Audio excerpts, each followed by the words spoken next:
How to manage your least favorite employee. That's this week on the Chambers Quick Tip. You're watching the Chambers Quick Tip.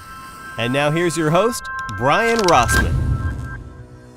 Most of the time, managing a team or even just one person can be a rewarding experience. As a manager, you have the opportunity to be a mentor to someone who's eager to learn, and you'll probably learn a few things yourself. But what happens when you're managing someone who isn't quite your favorite? Here are 3 quick tips for managing the less than perfect employee. Tip number 1 is to find out what is going on. Sometimes our least favorite employees are in that position at no fault of their own. If you've got an employee you try to avoid like the plague, figure out what exactly it is about that person that's driving you crazy.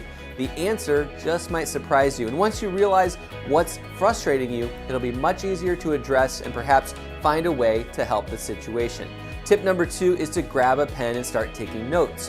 One of the hardest tasks when dealing with your least favorite employees is making sure you give them the attention they deserve. Keep a pen and notebook handy, and you'll not only make sure you're paying attention, but you'll also have notes that you can reference later should the need arise.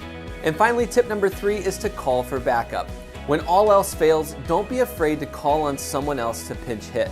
Don't fall into the trap of just passing off all of your difficult employees to other people, but use it as an opportunity to get someone else's fresh perspective to make sure that your bias isn't skewed. When you manage a team of people, not all of your employees will be easy to manage, and some of them will likely drive you crazy from time to time. Keep these tips in mind when you're starting to get frustrated. Thanks for watching, and we'll see you right back here next week on the Chambers Quick Tip.